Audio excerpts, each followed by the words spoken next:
Assalaamu calaykum waraxmatullaahi wabarakaatuhu dhammaan daawadayaasheena sharafta leh ee ku xiran janalkeena.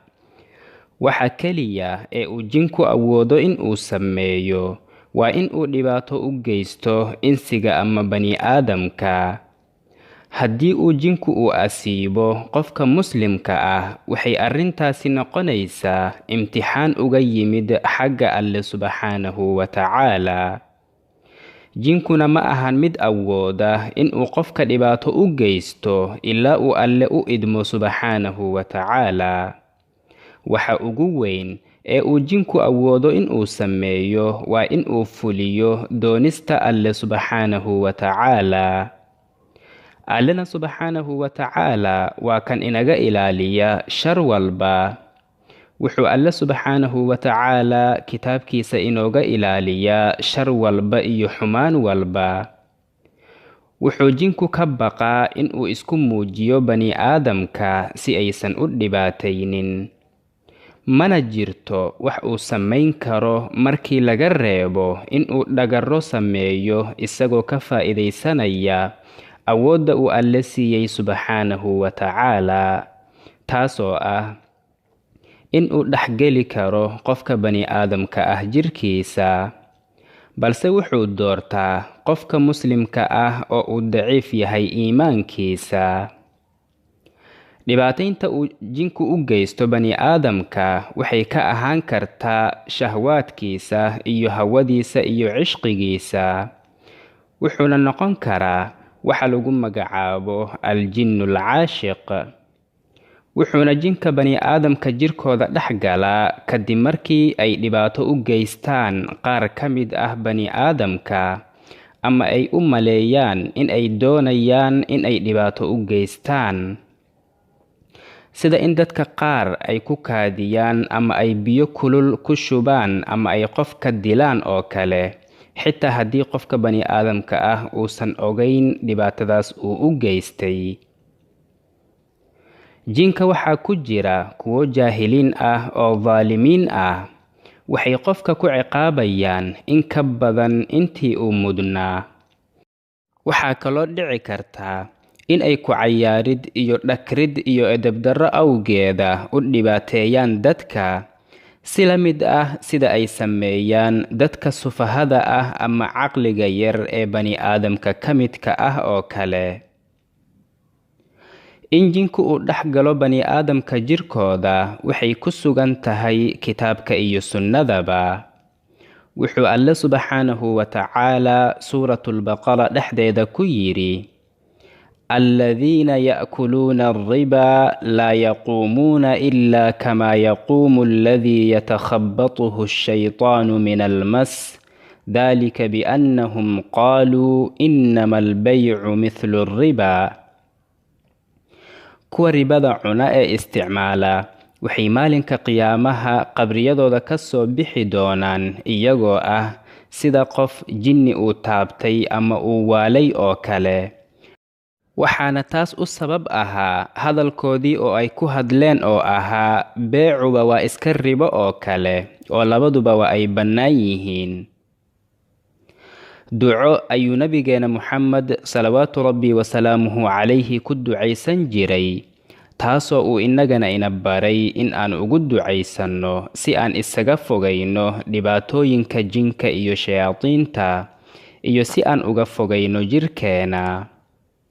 Ducadaasuna waa in aan dhahno: اللهم إني أعوذ بك من الهدم وأعوذ بك من التردي وأعوذ بك من الغرق والحرق والهرم وأعوذ بك أن يتخبطني الشيطان عند الموت.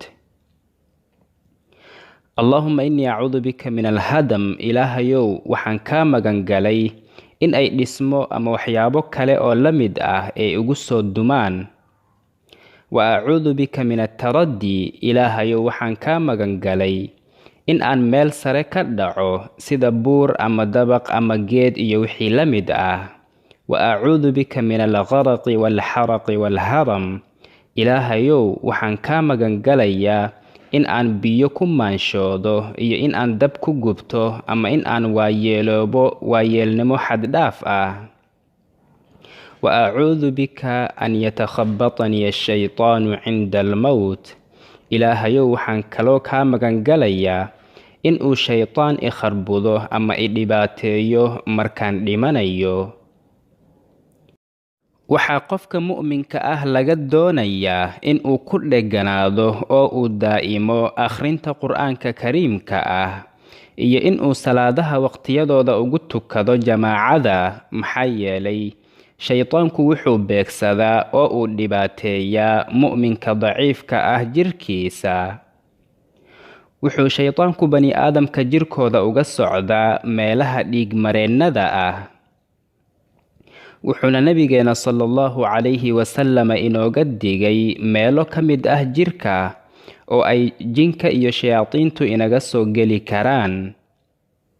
jinku wuxuu jirka ka soo geli karaa dhammaan duleeladiisa, balse wuxuu si gaar ah u doortaa meelo gaar ah. waxaana ka mid ah duleelka ugu xun duleelada jirka oo ah duburka ama dabada. wuxuu kaloo ka soo geli karaa gacmaha iyo lugaha fiidooda iyo afka iyo sankaba. waxaana u daliil ah qowlkii nabiga sallallahu calayhi wasallam ee ahaa: إذا تثاءب أحدكم فليكظم ما استطاع فإن الشيطان يدخل من الفم. midkiin haddii uu hamaamsanayo ha iska celiyo intuu awoodo ama afka ha daboosho, wuxuu shaytaanku ka galaa afka. waxaa kaloo jiraan noocyo kale oo jinka ka mid ah oo jirka bani aadamka ka gala markii ay furmaan dulduleelada maqaarka. dulduleelada maqaarkuna waxay furmaan markii uu qofku ku jiro istareeska ama welwelka aadka u daran, iyo markii uu qofku qaflada ku jiro ama markii uu qofku waqti dheer dhex joogo oo uu ku dhex fekero musqusha dhexdeeda, ama markii uu samaynayo macaasida ama dembi kale oo ka weyn. markaan u imaanno bixidda jinniga, wuxuu jinku ka soo baxaa addimada, gacmaha iyo lugaha midkay ahaataba. maxaa yeelay haddii uu jinku ka baxo meel kale, wuxuu dhibaato u geysanayaa meeshii uu ka baxay. tusaale ahaan, haddii uu dhegaha ka baxo, waxaa qofka ku dhacaysa dhagoolnimada. markii uu jinku ka baxayo qofkii uu dhex galay jirkiisa, waxaa la sheegaa in uu uga tagayo raad ama calaamad uusan qofna arkaynin markii laga reebo jinniga, halkaasoo u noqonaysa meel markii uu doono uu ka soo geli karo qofkaas jirkiisa. waa haddii uusan qofku isaga xirin adkaarta iyo cibaadada. markii uu jinku dhex galo qofka bani aadamka ah jirkiisa, wuxuu qofku dareemayaa calaamado fara badan. ugu horrayn, wuxuu dareemayaa xanuun joogto ah, gaar ahaanna haddii aanan la garanaynin waxa sababay xanuunkaasi, walciyaadu billaah. sidoo kale wuxuu kabaabyo ka dareemayaa addimadiisa.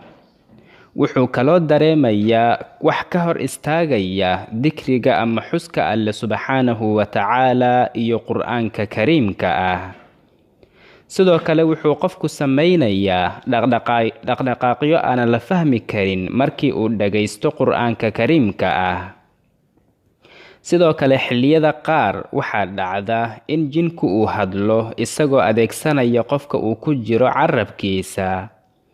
sidoo kale wuxuu qofku mar walba hurdada dhexdeeda ku arkayaa qarow ama riyooyin argagax leh, iyo in uu hurdada dhexdeeda ku dareemo in uu meel ka soo dhacayo oo kale. allana wuxuu yidhi subxaanahu wa tacaala: وأنه كان رجال من الإنس يعوذون برجال من الجن فزادوهم رهقا. waxaa jiray rag ama dad insiga ka mid ahaa oo magangalayay rag kale oo jinniyaasha ka mid ah.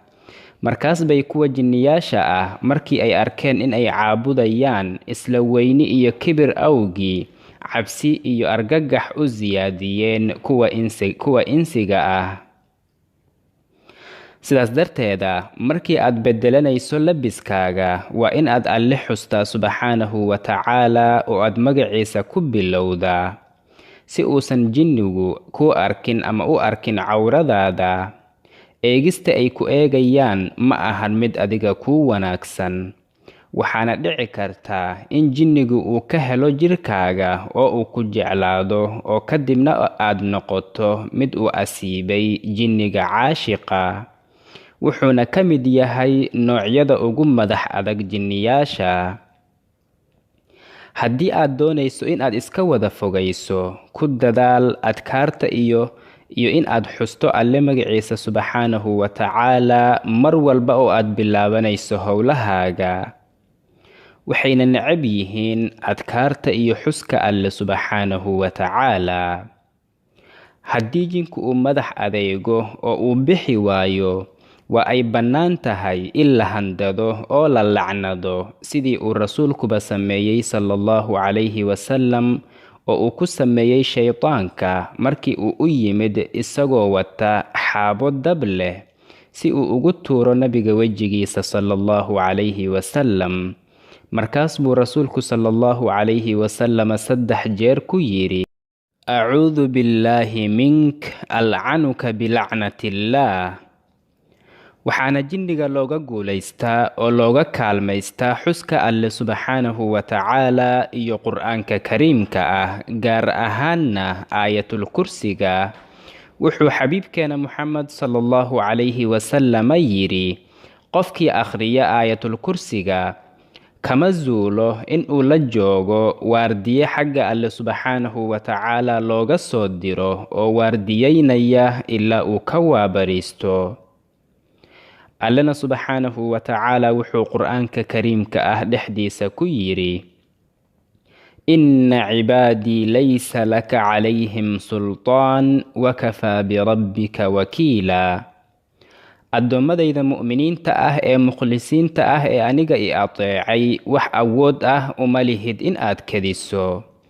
nebi muxammadow, shaydaanka dhagartiisa rabbigaaga ayaa ilaalin iyo xifaadin ooga filan mu'miniinta.